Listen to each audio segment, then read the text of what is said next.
RCM क्या है? RCM simple भाषा में एक किराने की दुकान है। आप कहां के रहने वाले हैं सर? आपके गांव का नाम क्या है? बेला गांव से हैं। इनके पड़ोस में कोई सोनू मोनू कालू कोई भी होगा जिसने किराने की दुकान कर रखी होगी, कर रखी है। आज तक आपने क्या किया बताऊं? इनके घर में एक छोटा सा बच्चा, उसका नाम है सोनू। ये बाथरूम में गए और जैसे ही बाथरूम में पानी ऊपर डाला, देखा साबुन ही नहीं है, तो थोड़ा सा दरवाजा खोला और बच्चे को आवाज लगे, सोनू आपके पड़ोसी दुकानदार का नाम क्या है? जगदेव की दुकान पे जा और एक साबुन लेके आप दौड़ के, ऐसे बोला है ना। अब जगदेव की साबुन पे सोनू गया, एक साबुन लेके आया, आप नहाए। अब जगदेव की जो दुकान है उसका पूरा परिवार आपकी साबुन से चल रहा है। अब कुछ लोगों के दिमाग में चलता है, ये तो कंपनियां लूटने आती हैं, ये तो भाग जाती हैं। चलो ठीक है, अब नए लोगों को मैं समझाना चाहता हूं दोस्तों। आप आरसीएम की दुकान पे आए, आपने मेरे को 20 रुपया दिया, मैंने 20 रुपए का आपको वापस साबुन दे दिया, बात खत्म। कल को कंपनी भाग गई, तुम्हारा लेके गई क्या कुछ? नो, तो टेंशन खत्म हो गई। अब दोस्तों कुछ लोग बोलते हैं कि अंग्रेजों के टाइम पे जो है, अगर हम लोग पैदा होते तो हम भी अंग्रेजों से दो दो हाथ करते हैं, सोचते हैं ना कुछ लोग। दोस्तों बोलने से देशभक्ति नहीं होती, देश का कुछ करोगे देश के लिए तब वो देशभक्ति होती है। जैसे मेरी बात को मत उस तरीके से लेके जाओ, मेरी बात को बड़े गहराई से समझना। एक इंसान हुए हैं हमारे देश में, रामदेव जी के चेले हुआ करते थे, उनका नाम था राजीव दीक्षित। क्या नाम था? आप जाना यूट्यूब पे, आप उसको सुनना। वो कहते हैं कि जब हमारा देश आजाद हुआ तो हमारे देश के रुपए की कीमत और अमेरिका के डॉलर की कीमत बराबर हुआ करती थी। क्या? बराबर हुआ करती थी। लेकिन आज ऐसा क्या हो गया कि हिंदुस्तान में रुपया चलना बंद हो गया।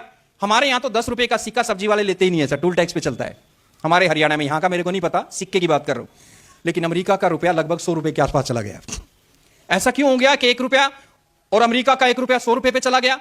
तो उसने बताया कि हमारे देश पे कर्जा इतना ज्यादा हो गया कि हमारे रुपए की कीमत गिर गई। वो बोलता है कि अगर आज हमारे देश का कर्जा उतार दिया जाए तो हमारा रुपया का कीमत 100 रुपए के बराबर चला जाएगा। कितना? 1 रुपया 100 रुपए के बराबर चला जाएगा। लेकिन दिक्कत यह हुई कि भाई हमारा रुपया गिरा क्यों? तो वहां पे बताया गया, ये मेरे बोलनी है, राजीव दीक्षित जी बता रहे हैं। वो बोल रहे हैं कि हमारे देश में दोस्तों सारी चीजें हैं, धूप छांव 4 मौसम जो पूरी दुनिया में नहीं है। हमारे यहाँ पे कोयला, हमारे यहाँ पे पानी, हमारे यहाँ पे सब कुछ। तो हमारे देश पे कर्जा क्यों हुआ?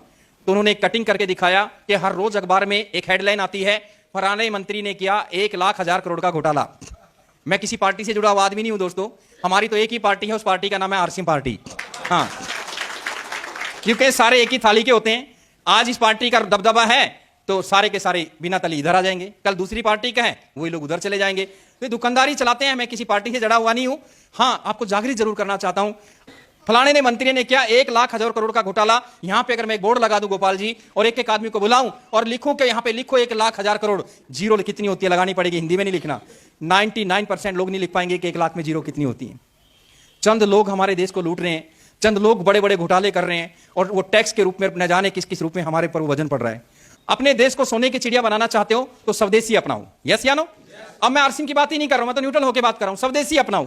अब दोस्तों आपको मैं एक बात याद दिलाना चाहता हूं, जब हमारा देश गुलाम हुआ तो क्यों हुआ? एक छोटी सी कंपनी, उसकी हिस्ट्री पढ़ना, उसका नाम था East India company. East India company आई और 200 साल तक हमें गुलाम बना के चलेगी, और 200 साल तक हम उन लोगों के गुलाम रहे दोस्तों। ईस्ट इंडिया कंपनी 200 साल के बाद हमारा देश आजाद हुआ और धीरे धीरे करके हम आगे बढ़े। अब फिर हम उसी दिशा में जाने लग रहे हैं। हमारे देश में एक कंपनी, आप अपने देश के साथ वफादारी कर रहे हो, दूसरा शब्द यूज नहीं करना चाहता कि गद्दारी कर रहे हो। मैं आपको नहीं बोल रहा हूं, खुद को बोल रहा हूं। अपने गिरेबान में झांके देखना, क्योंकि जागना इस बात से जो मैं आपको बताना चाहता हूं। हमारे देश में एक कंपनी है जिस कंपनी का नाम है हिंदुस्तान लीवर।